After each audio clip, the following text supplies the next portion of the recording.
Dear aspirants, अगर आप science से रिलेटेड कोई भी कॉम्पिटिशन एग्ज़ाम्स की तैयारी कर रहे हैं या साइकोलॉजी से रिलेटेड किसी भी एग्ज़ाम की तैयारी कर रहे हैं या आपको कंप्यूटर से रिलेटेड क्वेश्चंस चाहिए या उनसे रिलेटेड नॉलेज चाहिए, तो आप बिल्कुल सही चैनल पर आए हैं। ज्ञान प्लैनेट चैनल यही प्रयास करता है कि आप सभी लोगों को डिफरेंट कॉम्पिटिशन एग्जाम्स में क्वेश्चंस के पीछे भागना ना पड़े, बल्कि आप उन कॉन्सेप्ट्स को समझ ले। और यदि कॉन्सेप्ट समझ में आ जाएगा तो एक कॉन्सेप्ट 1000 क्वेश्चंस को भी समेटने की क्षमता रखता है।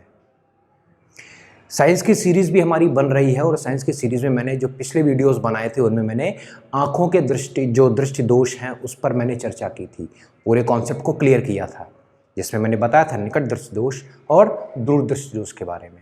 अगर आपने हमारे वो वीडियोस नहीं देखे हैं तो आप इस आई बटन पर जाकर उन वीडियोस को अवश्य देखें। तो आज का जो हमारा टॉपिक होने वाला है वो हमारा होगा प्रेसबायोपिया, अर्थात जरा दृष्टि दोष के बारे में।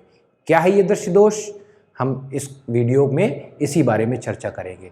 लेकिन इस वीडियो को शुरू करने से पहले अगर आपने हमारे चैनल को सब्सक्राइब नहीं किया है तो सब्सक्राइब कर लें और जो नोटिफिकेशन बेल है उसको भी दबा के उसके नोटिफिकेशन को ऑल पर सेट कर दें, सो दैट जो हमारी नोटिफिकेशंस हैं राइट आपके जो नोटिफिकेशन पैनल है वहाँ पर आपको दिखाई पड़ती रहेंगी और आपसे कोई भी वीडियो ज्ञान प्लैनेट चैनल का मिस नहीं होगा।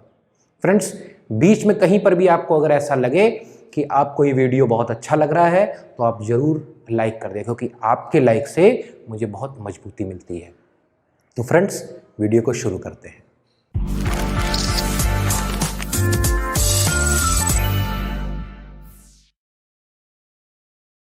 जरा दृष्टि दोष, जरा, आप इसमें कंफ्यूजन मत लीजिएगा।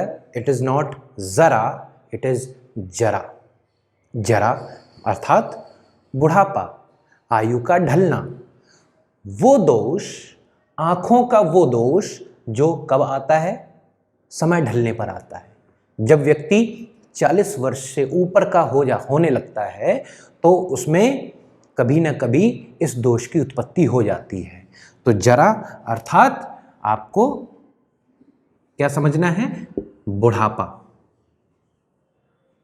बुढ़ापे में जब दृष्टि में दोष उत्पन्न हो जाता है तो उसी को हम लोग जरा दृष्टि दोष कहते हैं, इंग्लिश में प्रेसबायोपिया।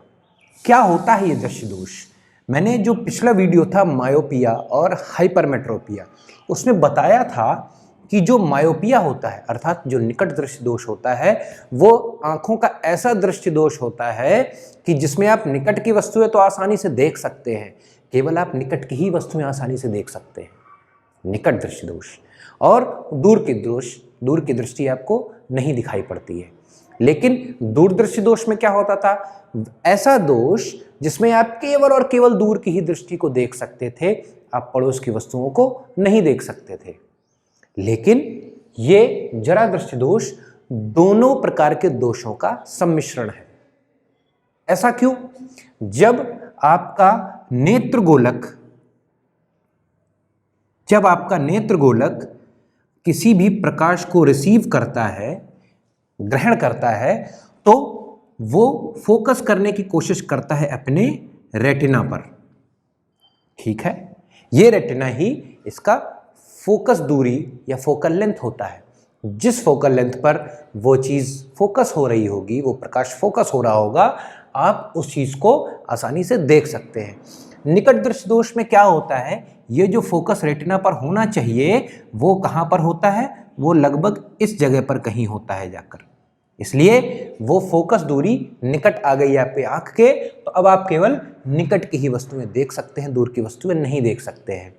और दूरदृष्टि दोष में क्या होता था, जो फोकस यहाँ होना चाहिए वो अब कहाँ हो रहा है जाकर, वो रेटिना के बाहर अर्थात नेत्र के कहीं पीछे जाकर हो रहा है। तो या तो ये कंडीशन होती है युवाओं में या ये कंडीशन होती है युवाओं में। लेकिन जब 40 वर्ष की उम्र पार होती है तो या तो ये लेंस यहां पर फोकस करेगा या ये लेंस यहां फोकस करेगा, दोनों कंडीशंस हो सकती है। लेकिन बहुत बार कंडीशंस ये आती है कि लेंस ना तो यहां पर पूरी तरह से फोकस कर पा रहा है, ना तो यहाँ पर पूरी तरह से फोकस कर पा रहा है। उसकी फोकस दूरी कहीं पर भी पूरी तरह से सेट नहीं हो पाती है। क्यों सेट नहीं हो पाती है? आंखों की शिथिलता के कारण। आंखों की जो मांसपेशियां होती हैं, जो इस लेंस को साधती हैं, जो इसको कॉन्ट्रैक्शन और रिलैक्सेशन करती हैं, जो लेंस को कॉन्ट्रैक्ट करती हैं, रिलैक्स करती हैं, उस चीज़ को शिथिलता, उस चीज़ को वो शिथिल कर देती है। मांसपेशियों में इतनी ताकत नहीं रहने लगती है, नहीं रह पाती। क्यों? कई कारण हो जाते हैं। एक तो बुढ़ापा इसका सीधा सीधा कारण होता है। क्यों बुढ़ापा सीधा कारण होता है? क्योंकि बुढ़ापे में खून जो होता है गाढ़ा होता है। खून गाढ़ा होने के कारण जो आपकी आंखों की जो कैपिलरीज हैं, ब्लड की कैपिलरीज, जो रक्त वाहिकाएं हैं, रक्त छोटी छोटी केशिकाएं हैं, उनमें वो खून पूरी तरह से पहुंच ना पाने के कारण आपकी जो सिलियरी मसल्स होती हैं, वो मसल्स जो लेंस को, आंख के अंदर का जो लेंस होता है उसको जो होल्ड करती हैं, उसको पकड़े रखती हैं, तो उन सिलियरी मसल्स को ताकत नहीं मिल पाती है क्योंकि खून गाढ़ा हो गया है। अब यदि खून गाढ़ा हो जाता है तो वो मसल में कॉन्ट्रैक्शन और रिलैक्सेशन को कंट्रोल नहीं कर पाएंगी, और जब कंट्रोल नहीं कर पाएंगी तो लेंस पूरी तरह से ना तो पीछे, ना आगे, ना सेंटर पर फोकस कर पाएगा। तो ये जो कंडीशन होती है उसमें व्यक्ति को दूर की दृष्टि अगर दोष है तो उसको कौन सा लेंस लगाया जाता है? उसको उत्तल लेंस लगाया जाता है ताकि वो पड़ोस में फोकस करे आकर। उत्तल लेंस की खासियत क्या होती है? उत्तल लेंस होता है इस प्रकार से। उत्तल लेंस की खासियत ये होती है कि यदि कोई भी किरण आ रही है ऊपर से या नीचे से कहीं भी, तो इस चीज को यहीं पर फोकस कर सकता है। और अवतल लेंस कैसा होता है? अवतल लेंस की खासियत ये होती है कि यदि कोई भी किरण आ रही है तो उस चीज को फैला सकता है। ठीक है, तो मुझको ये पॉइंट जो फोकस है ये पड़ोस में फोकस करना है, अर्थात मुझको एक उत्तल लेंस इतने पावर का लगाना होगा कि वो जल्दी से उसको पड़ोस में ही फोकस कर दे। तो पड़ोस में फोकस करने के लिए मुझको यहां पर उत्तल लेंस लगाना पड़ेगा आंखों के सामने, आंखों के सामने, कि वो जल्दी से यहीं पर फोकस कर दे आकर इस पॉइंट को यहां पर वापस ले आए, इस फोकस दूरी को कम करके यहां पर फोकस करे। लेकिन प्रॉब्लम यह है कि इस व्यक्ति को जो कि बूढ़ा हो चुका है या जिसमें प्रेसबायोपिया या जरा दृष्टि दोष पाया जा रहा है, उसको तो दोनों प्रकार की चीजें आ रही हैं।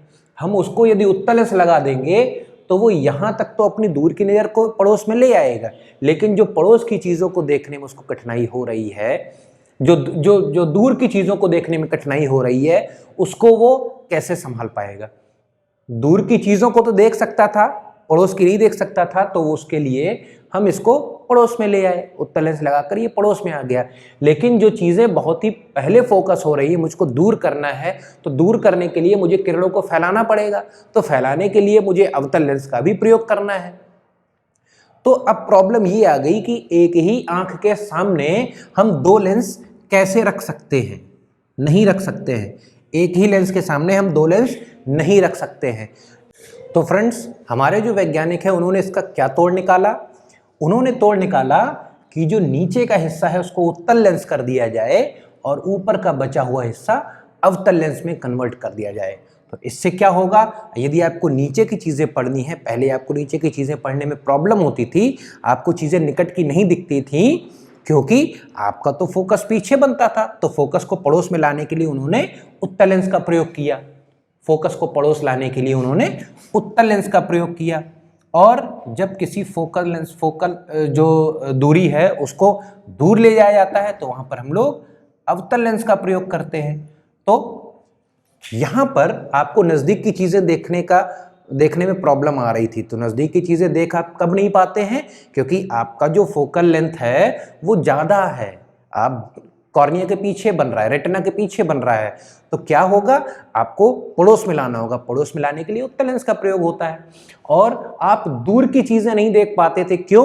आपका जो प्रॉब्लम हो रही है, कभी कभी फोकस आगे भी बन रहा है, तो मुझे उसको दूर करना है, तो फोकस दूर करने के लिए हम लोग किरणों को फैलाते हैं ताकि दूर फोकस हो जाकर, अर्थात अवतल लेंस का प्रयोग किया जाता है। तो इस प्रकार से हम सभी लोगों को एक ऐसा चश्मा बनाकर दिया जाता है। आप सभी लोगों ने देखा होगा कि चश्मे ऊपर और नीचे बनके आपके दादाजी या आपसे जो बुजुर्ग हैं, आपके माता पिता हो सकता है उनको ये प्रॉब्लम रही हो, तो उनको ये बाईफोकल लेंस का चश्मा पहनाया जाता है। इस फोकल लेंस को कहते हैं द्विफोकस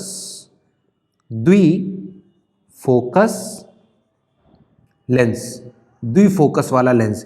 द्विफोकस को इंग्लिश में बोलते हैं बाईफोकल लेंस।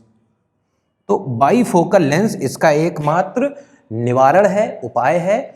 और ये क्यों होता है, इसका कारण क्या होता है? बुढ़ापे में जब आपकी जो सिलेरी मसल्स होती हैं तो वो पूरी तरह से कॉन्ट्रैक्ट या रिलैक्स नहीं कर पाती, क्योंकि उनमें भी जरायुता आ जाती है। जरायुता का अर्थात क्योंकि बुढ़ापे में खून की जो दौरान होता है वो कम हो जाता है। क्यों कम हो जाता है? क्योंकि खून गाढ़ा हो जाता है। व्यक्ति क्या करते हैं, ज़्यादा से ज़्यादा कभी ना कभी कोई दवाई आजीवन खाते रहे, तो उस आजीवन दवाई खाने की वजह से आपका खून गाढ़ा हो गया और धीमे धीमे कोशिकाओं में भी वो शक्ति नहीं रह जाती है, जिससे कि उसकी सिलेरी मसल्स या किसी भी प्रकार की मसल्स, आपके हाथों में भी काम करने की शक्ति, पैरों में भी काम करने की शक्ति चली जाती है, तो आंखों के भी काम करने की शक्ति आसानी से जाती है। लेकिन पूरी तरह से अंधापन नहीं आ सकता है। बहुत ही रेयर केसेस होते हैं यदि अंधापन आ जाए, लेकिन जरा दृष्टि दोष की वजह से किसी भी प्रकार का आंखों में लॉन्ग टर्म में अंधापन आने की संभावना नहीं होती है। इसको ठीक कैसे किया जाता है? अधिक से अधिक पानी की मात्रा बढ़ानी चाहिए। हमेशा यदि आप पानी पिएंगे तो पानी से क्या होता है, ब्लड का प्लाज्मा बढ़ता है। ब्लड का प्लाज्मा बढ़ेगा तो खून पतला होगा, और खून पतला होगा तो खून काफ़ी देर तक ट्रैवल कर सकता है। और जब काफ़ी देर तक खून ट्रैवल करेगा तो खून में जितनी भी ऑक्सीजन घुली है या जितनी भी अदर चीज़ें जो आंखों के लिए विटामिन्स वगैरह जो नोट्स के थ्रू जाने होते हैं वो आंख तक पहुंच सकते हैं। और इसके साथ ही आंखों की और कंधों की एक्सरसाइजेज भी जरूरी होती है। कैसे एक्सरसाइजेज करते हैं? इन कंधों को आप आगे पीछे 10 बार घुमाएंगे, गर्दन को ऐसे करके 10 बार घुमाएंगे और राउंड सर्कल करेंगे। तो इससे क्या होता है, जो खून का दौरान है, जो खून कहीं सेटल डाउन हो रहा था, वो खून दौड़ना शुरू हो जाएगा और खून आपके कंधों से एक बूस्ट उत्पन्न होगा और आपके गर्दन से लेकर आपकी आंखों तक, आंखों को भी आपको गोल गोल इधर से उधर करते रहना पड़ेगा। ध्यान देने वाली बात ये होती है कि इस चीज़ में यदि आप एक्सरसाइज नहीं कर रहे हैं और आपका खून गाढ़ा हो रहा है तो आंखों में सबसे पहले जरा दृष्टि दोष आ जाता है, सबसे पहले, जिसमें दोनों प्रकार की आंखों की सामंजस्य क्षमता जो होती है कम हो जाती है, और इस प्रकार से ये जरा दृष्टि दोष या प्रेसबायोपिया उत्पन्न होता है। इसका कारण भी मैंने आपको बताया, इसका निवारण भी मैंने आपको बताया, और इसमें ये जो लेंस लगते हैं ये क्यों लगते ही हैं, हालांकि इसके लिए मैंने एक और मायोपिया और हाइपरमेट्रोपिया के वीडियोस बना रखे हैं, आप उनको भी देखिए। और यदि आपको ये वीडियो पसंद आया हो तो आप इसको अभी शेयर कर दें और लाइक तो ज़रूर कर दें। दोस्तों, अगले वीडियो में फिर मिलते हैं, तब तक के लिए धन्यवाद। आपका दिन शुभ।